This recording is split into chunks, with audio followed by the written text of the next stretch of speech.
today's Big Finish audio drama review, we're going to be returning to the planet of Kaldor, as I'm going to be taking a look at the second instalment of adventures as a part of the Doctor Who spin-off series, The Robots, featuring Nicola Walker as the 8th Doctor's companion Liv Chenka, alongside her sister Tula Chenka, as portrayed by Claire Rushbrook. This series is of course based around the Voc Robots that originally appeared within the 4th Doctor's story, The Robots of Death. Now this series is one that I have previously covered on this channel within the later half of 2019. Doesn't that feel like such a long time ago by this point? However, I can recall when I first listened to that box set, I was really impressed at how quickly that the series established itself as a series in its own right, and having brand new characters you really were intrigued by throughout the first early adventures. So here we are taking a look at the second volume of adventures, which I was really excited to see released because I wanted to know how were they going to develop the series and send the characters forward. So this series is of course available now to be purchased on the Big Finish website. There's also a trailer that you can listen to. All the details for that will be in the description below. This series is directed by Ken Bentley, the producer is David Richardson, the script editor is John Dorney, and the music has been created by Joe Kramer. Now this series follows exactly the same format to the previous one, where we have 3 individual adventures written by 3 different writers. However, there is kind of an overarching plot thread throughout this series. I feel like it's a series that should be listened to within its own package. So if you are interested by what I have said throughout this review, I recommend going back and checking out The Robots 1, and then going on to The Robots 2, and in that case perhaps even purchasing the bundle, because this feels like a series that should be experienced as a whole, and not a series that should be cherry-picked here and there. Something that is also worth noting, of course, this is a series that takes place within the events of Ravenous 2. Ravenous 2 was years ago on Big Finish by this point, and for that reason you do not need to listen to Ravenous in order to enjoy this series. In a way it is an extension of Ravenous. It is the events of Liv going off to her home planet of Kaldor,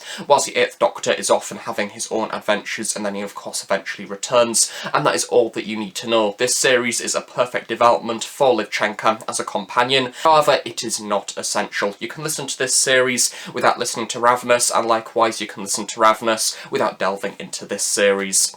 So starting off where it makes sense, Volume 2, Episode 1, as written by Roland Moore, and it is The Robots of War. Now this episode is quite standard when it comes to the robots overall as a series, and that is not a criticism of the story. It is in fact a perfect way to start off the series, because it reminds the listener of the main purpose of the Voc Robots. Why do we have a whole series based around this robotic character, and more importantly, what are the flaws of said character? And basically this episode implements the Voc Robots within a Kaldor section of society, and it shows how they are being used on a daily basis, and of course inevitably why it's a bad idea to use them on a daily basis, because regardless of what goes on within Kaldor City, for some reason the Voc Robots seem to just slip back into life, regardless of if they blow up a certain area of the city, or regardless if they turn against and kill several people. It seems to be something that the Kaldor people never learn. However, this episode does have a rather experimental twist,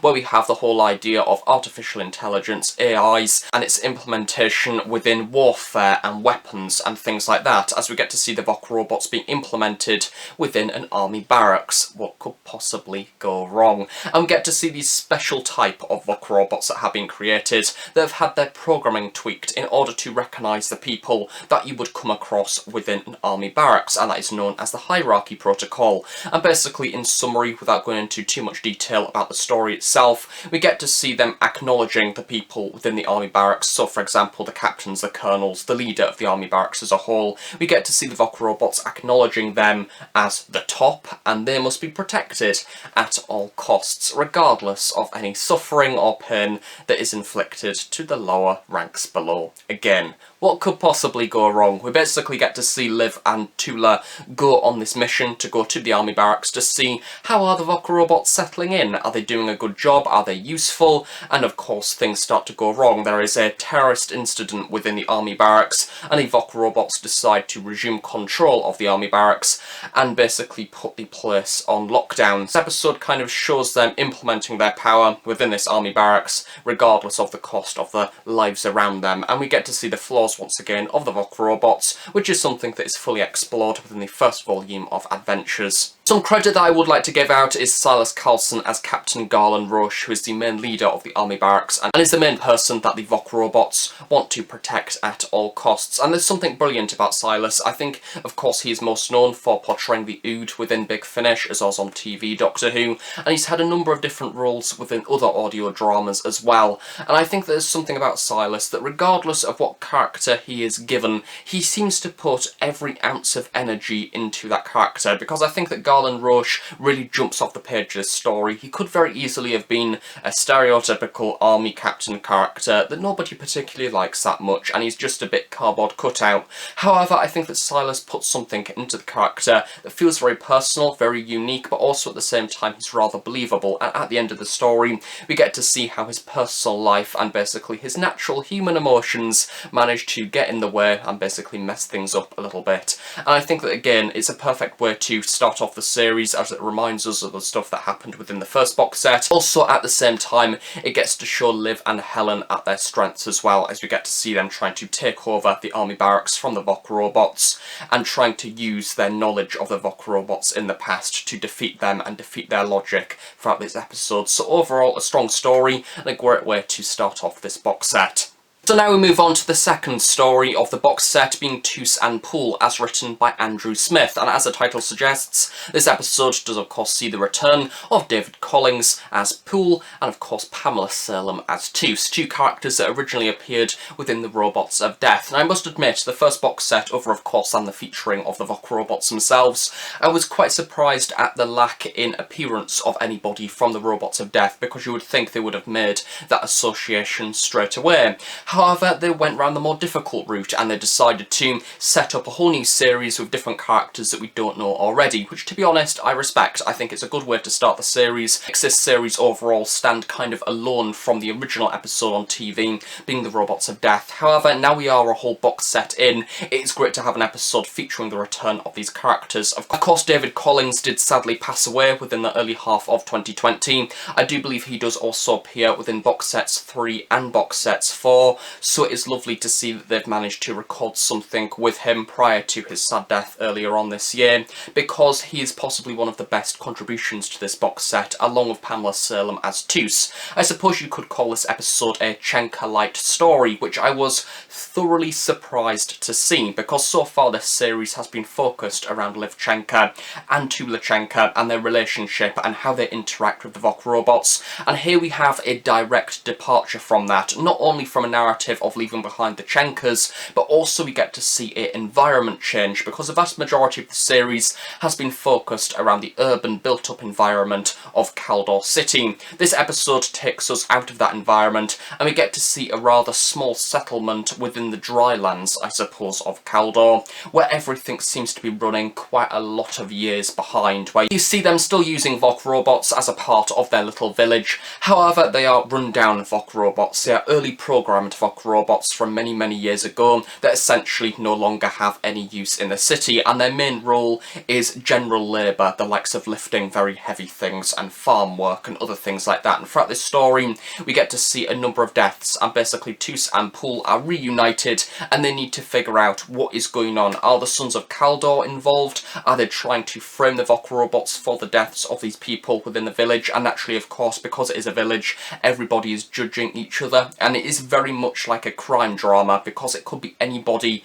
within the village. Everybody is treated as a suspect. And to be honest, I think that Tucs and Pool are definitely brilliant ways to carry that episode. I think that they are great characters, and considering that within the Robots of Death they were support characters and we've not seen them since within Big Finish as actual Tucs and Pool. Of course, they've gone away to do other things, like David Collings, I do believe, appeared within Jagon Lightfoot as the vampire within Series 2, and of course Pamela Salem is within Countermeasures. However, they are absolutely brilliant at carrying this story. They're captivating, and I think that they kind of summarise the general detective vibe very well. I think that Tucs is quite clearly a leader. However, David Collings as Pool is the brains behind the operation. He knows what is going on. He has kind of a rather unsteady relationship with the Voc Robots after the events of the Sand Miner, and as a result he's moved away into this settlement to get away from Kaldor City. However, we almost have Kaldor City coming to him, and of course him being reunited with the Voc Robots, and of course eventually the death of people. I just love the way throughout this story that we get to see Voc Robots being repaired in a rather haphazard way, a bit like the Heavenly Hosts once again within A Voyage of the Damned. But it's something about this story that just feels different and refreshing, and I like the fact that we have them tracking down this potential killer, and as a result it's causing ripples within this society. But also, not only that, within the later half of the episode we have a development which will no doubt be covered within the Robots 3 and 4, which I'm looking forward to see that unfold later on this year. Overall, it is a very solid story. I'm a big fan of crime dramas and detective shows and trying to guess who the murderer was. I suppose it's a format that I thoroughly enjoy, both watching, listening to, and even reading. So for that reason, this episode stands out to me because it even has a reference to the coroner in there, a few legal references as well. So naturally, this will float the boat for quite a lot of people who are into that type of stuff as well, legal and murder mystery. So it's a great story, and in fact, I was going to say the strongest episode of the box set, but then I remembered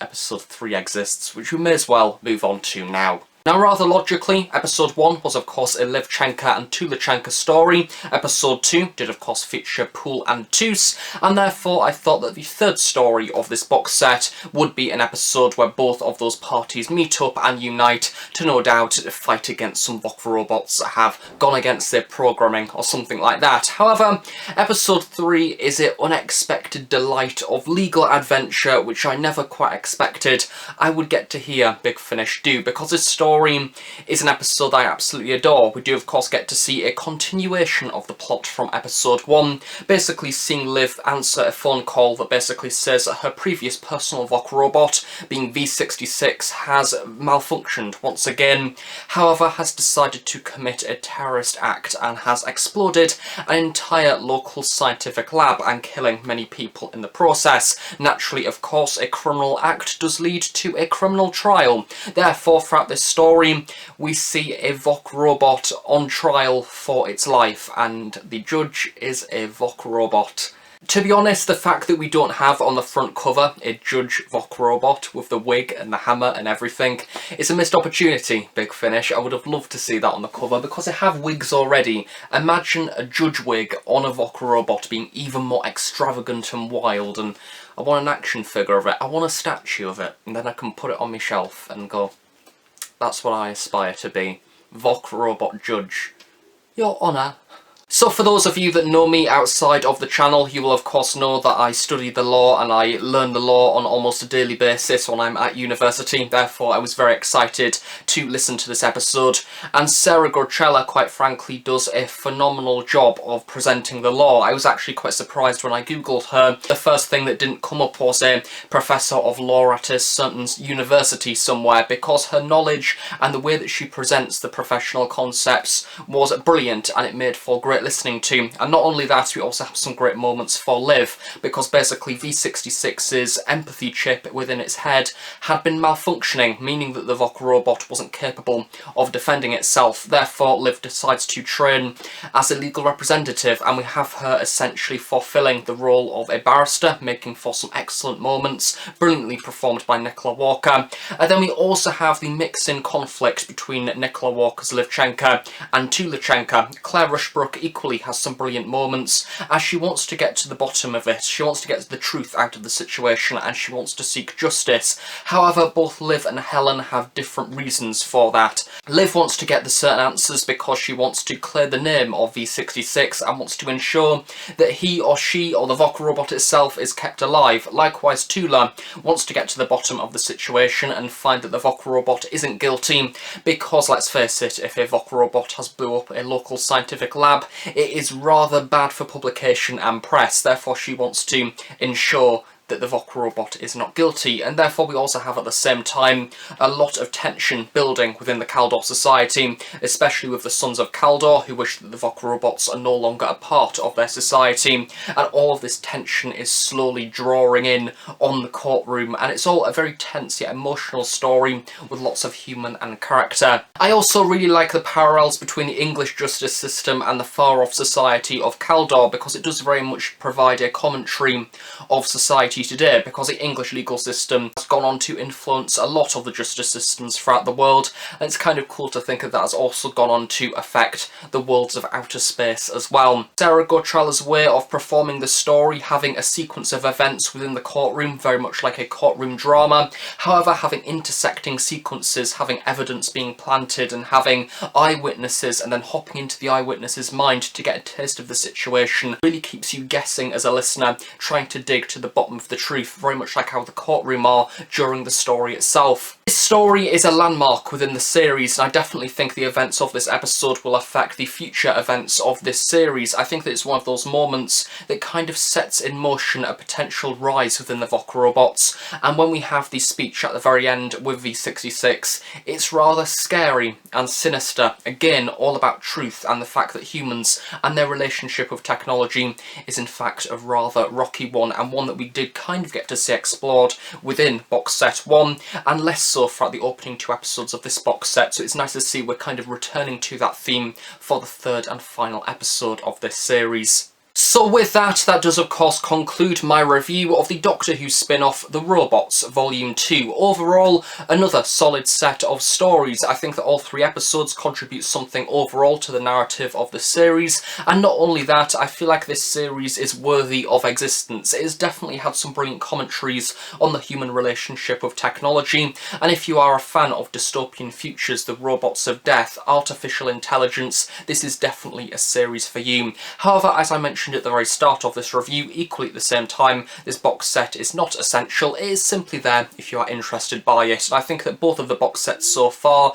have had some brilliant drama, some brilliant character, and overall I'm looking forward to where this series goes next. I imagine that we're going to have more connections with Tucs and Pool, with the Chenka Sisters, and I'm looking forward to see even more Voc Robot action with the inclusion of the return of D84, which I'm very excited for. I do believe the next box set is in fact out in very late 2020. So with that, thank you very much for watching this review. I shall see you all next time. Bye for now.